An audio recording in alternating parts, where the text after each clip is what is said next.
Bismillahirrahmanirrahim.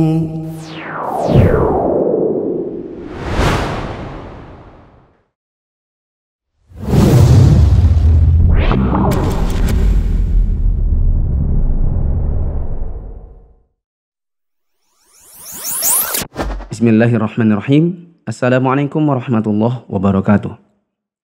Alhamdulillahi rabbil alamin. Wassalatu wassalamu ala asyrafil anbiya'i wal mursalin wa ala alihi wa ashabihi ajma'in. Teman-teman yang dirahmati Allah, para mahasantri, mahasantriwati, muallimin, muallimat di Mufid Islamic Academy, para da'i dan da'iyah di jalan Allah. Pada hari ini insyaallah kita akan lanjutkan kembali resensi atau highlight kitab Shalatul Mu'min karya Syekh Sa'id bin Wahab Al-Qahtani rahimahullahu ta'ala. Kita masuk dalam bab ke-16 tentang al-adhan wal iqamah. Kata Syekh Sa'id bin Wahab Al-Qahtani, al-mabahatsus sadis ashar, al-adhan wal iqamatu. Bab ke-16, adhan dan iqamat. Di antara yang harus kita ketahui adalah awalan mafhumul adhani wal iqamah wa hukmuhuma. Apa pengertian adhan dan iqamah dan hukum keduanya. Kita sebagai penuntut ilmu, sebagai da'i, da'iyah, hendaknya memahami masalah ini. Hal kedua yang hendaknya kita pahami adalah keutamaan adhan. Fadail al-adhan. Keutamaan-keutamaan atau pahala, ganjaran yang Allah berikan kepada seorang muadzin. Qadarullah di daftar isi dari buku bahasa Indonesia kita tidak dapat beberapa contohnya. Tapi kalau di kitab bahasa Arab, penulis membawakan beberapa keutamaan, ada kurang lebih 11. Saya pilihkan sedikit ya. Di antaranya adalah al-munadi minad du'at ilallah. Seorang muadzin yang memanggil salat adalah termasuk di antara da'i di jalan Allah. Kemudian keutamaan yang lain adalah lau ya'lamun nasu ma fin nida lastahammu alaih. Ini berdasarkan hadis Nabi SAW. Kalau kaum muslimin atau manusia mengetahui pahala yang Allah berikan bagi seorang muadzin, kemudian tidak didapatkan kecuali dengan cara berundi, niscaya mereka akan berundi. Di antara keutamaan yang lain disebutkan Syekh Sa'id di sini, yughfaru lil muadzin mada sautihi wa lahu mithlu ajri man shalla ma'ahu. Ada keutamaan diampuni dosa seorang muadzin sepanjang suaranya, dan bahkan dia mendapatkan pahala sebanyak pahala bagi orang-orang yang sholat bersamanya, yang dia panggil dan akhirnya sholat bersamanya. Di antara keutamaan yang lain, du'aun Nabi sallallahu alaihi wasallam lahu bil maghfirah. Ada doa dari Nabi sallallahu alaihi wasallam berupa doa pengampunan bagi seorang muadzin. Di antara keutamaan yang lain yang disebutkan Syekh di sini adalah al-adzanu tughfaru bihi adz-dzunubu wa yudkhilul jannata. Bahwa azan itu bisa menghapuskan dosa-dosa dan memasukkan orangnya ke dalam surga Allah Ta'ala. Ya, wallahu a'lam bishawab. Ada kurang lebih 11 di sini dan teman-teman bisa melihatnya di kitab Shalatul Mu'min atau ensiklopedia salat. Yang jelas, seorang penuntut ilmu, apalagi seorang dai dan juga termasuk dai ya, mereka hendaknya memahami dan menguasai bab ini. Yang ketiga adalah sifatul adzani wal iqamah. Tata cara azan dan iqamat.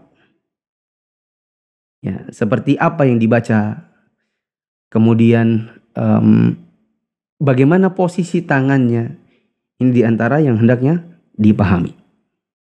Termasuk yang dipelajari di dalam bab azan adalah etika seorang muadzin. Disebutkan Syekh adabul muadzini, adab-adab yang hendaknya diperhatikan oleh seorang muadzin. Yang termasuk diantaranya adalah ketika dia berazan, hendaknya dalam keadaan sudah bersuci. Dan hendaknya dia memandangkan azan di awal waktu. di awal waktu. Kecuali nanti ada pengecualian yang teman-teman bisa pelajari. Hendaknya seorang penuntut ilmu mengetahuinya. Di antara hal yang lain adalah khamisan al-adhanul masyru' qabla al-fajri wa hukmuhu. Yaitu yang berkaitan dengan azan yang disyariatkan untuk dikumandangkan sebelum azan subuh dan bagaimana hukumnya. Ya, yaitu pada masalah azan subuh 2 kali. Bagaimanakah hukum azan yang pertama? Ya, bahkan mungkin disebutkan juga di antara azan subuh yang pertama dan yang kedua, yang manakah yang ada bacaan as-sholatu khairum minan naum? Salat itu lebih baik daripada tidur. Masalah yang lain adalah syarat-syarat seorang muadzin dan azan. Ya, di antara yang disebutkan Syekh Sa'id bin Wahab Al-Qahtani di sini, ya, dalam poin sadisan, syurutul muadzini wal azan. Syarat-syarat yang berkenaan dengan muadzin dan azan itu sendiri. Yang disebutkan di sini diantaranya ayyakunal adzanu murattaban. Azan itu bacaannya berurut-urutan.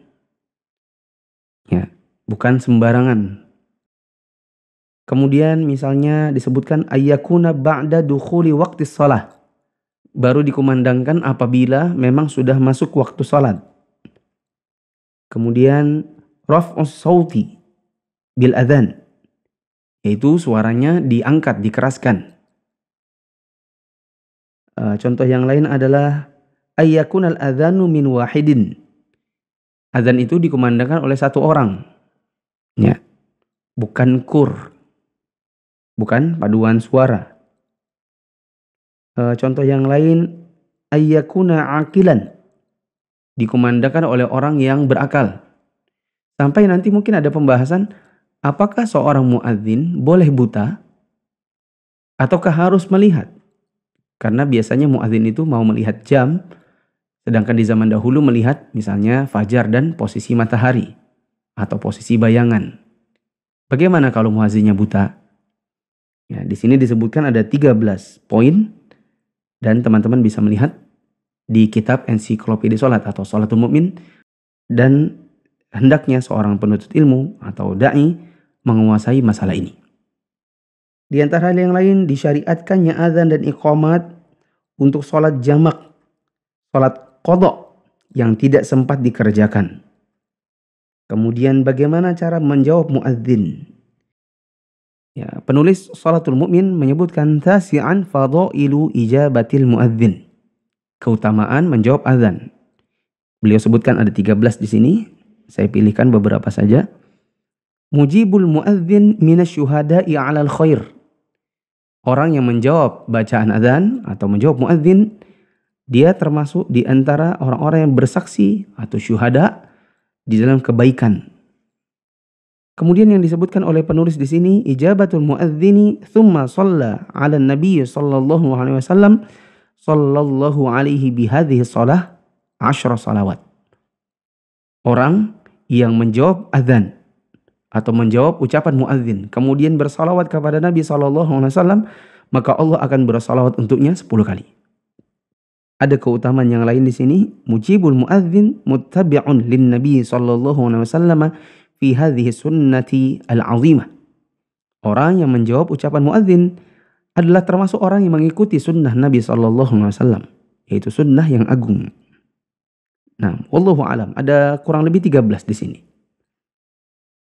Kemudian juga bagaimana hukum keluar dari masjid setelah azan dikumandangkan? Ada azan berkumandang, selesai, seseorang bukannya sholat di masjid tersebut malah pergi. Apa hukumnya? Dan yang terakhir adalah bagaimana mengatur jarak antara azan dan iqamat. Apakah tidak usah pakai jarak? 5 menit, 10 menit? Atau bahkan seperti di zaman sekarang orang 20 menit? Ini diatur di dalam bab azan dan iqamat. Teman-teman yang dirahmati Allah, di antara masalah yang kita harus kuasai, ya, dan jangan sampai terluput oleh seorang penuntut ilmu, apalagi seorang yang berdakwah di jalan Allah, yaitu syarat salat. Ada di kitab Shalatul Mu'min, yaitu bab ke-17. Kata penulis, Al-Mabhathu As-Sabi' Ashar, Syurutus Salah, yang berkenaan dengan syarat-syarat salat. Sayangnya di kitab berbahasa Indonesia tidak disebutkan di dalam daftar isinya, maka saya coba carikan yang ada di kitab aslinya, yaitu di kitab berbahasa Arab. Kata penulis, asyartul awal al-Islam. Syarat pertama adalah Islam. Syarat yang kedua adalah berakal. Syarat yang ketiga adalah sudah mumayyiz. Syarat yang keempat adalah raf'ul hadath, yaitu terangkatnya hadath. Syarat yang lain yaitu izalatun najasati min thalathin minal badani wal thawbi wal buq'ati, yaitu hilangnya najis dari 3 hal, yaitu dari badan, dari pakaian, dan dari tempat kita melaksanakan sholat. Syarat yang lain yaitu sitrul aurah ma'al qudrati bi syai'in la yasiful basyarata, yaitu menutup aurat dengan sesuai kadar kemampuan, menggunakan sesuatu yang bisa menutupi dan tidak menyingkap kulit, yang tidak menerawang. Ya. Dan ada yang perlu dicermati di sini, menurut penulis, ya, dan kita seorang penuntut ilmu harus tahu ini ya, lebih detail, yaitu bahwa menutup aurat tidak sekedar menutup aurat, tetapi juga kain yang digunakan untuk menutup aurat itu tidak boleh menerawang. Tidak boleh yasiful basyarah. Tidak boleh mensifati atau memperlihatkan kulit. Nah, kemudian syarat yang lainnya yaitu dukhulul waqt, yaitu masuknya waktu sholat. Sampai nanti akan disebutkan secara terperinci waktu-waktu sholat itu sendiri. Seorang penuntut ilmu, apalagi seorang da'i, harus memahami secara mendalam masalah ini. Syarat yang lain yaitu istiqbalul qiblati, menghadap ke arah kiblat. Nanti sampai akan dibicarakan juga bagaimana kalau seandainya ada orang yang misalnya tidak tahu arah kiblat, tapi sudah terlanjur sholat. Bagaimana juga dengan orang yang tahu arah kiblat, tapi tidak punya kemampuan untuk menghadap ke arah kiblat.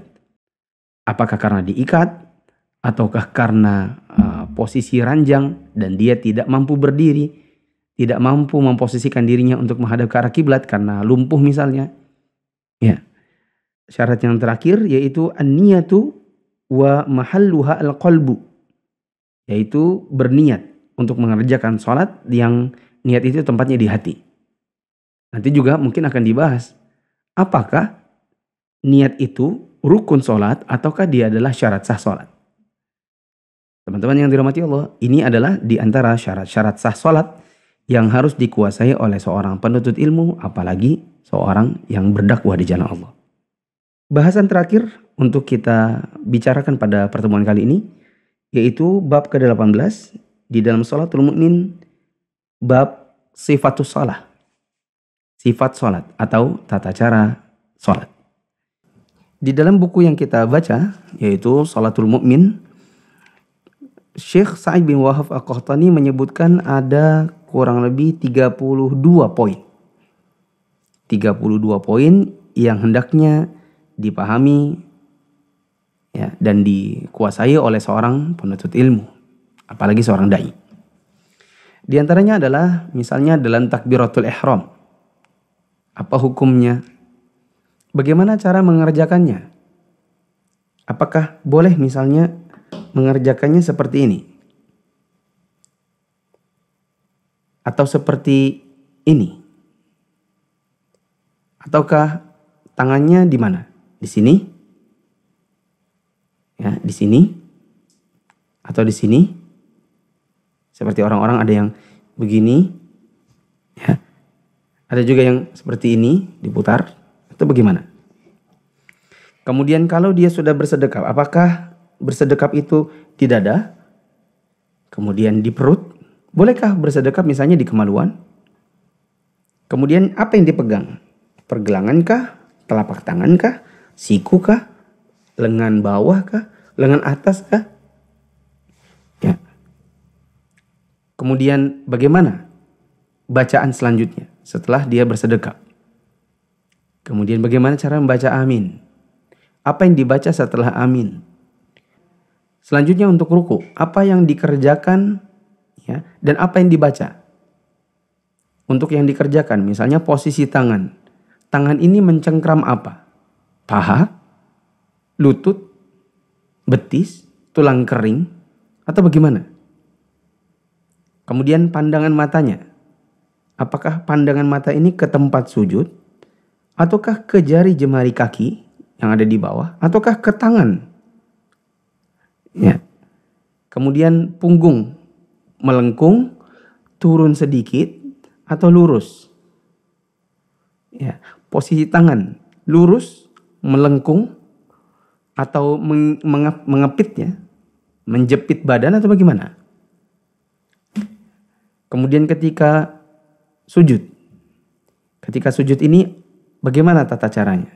Apa yang harus kena di tempat sujud?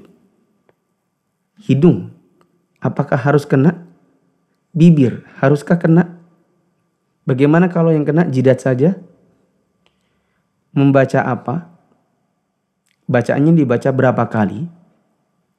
Posisi tangannya dibuka, dikepit ke dalam badan.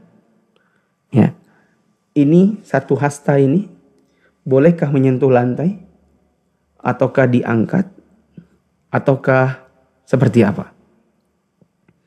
Duduk di antara dua sujud, apa yang dibaca? Kemudian tangan letaknya di mana? Ketika bangkit dari satu rakaat ke rakaat berikutnya, apa yang dilakukan? Tangannya diletakkan di lantai atau di paha? Duduk dulu atau langsung berdiri? Ketika sudah bangkit ke atas, apakah tangannya diangkat kembali ataukah langsung di dada? Ya, begitu juga sampai dia salam. Waktu dia salam, ke kanan saja atau ke kiri juga?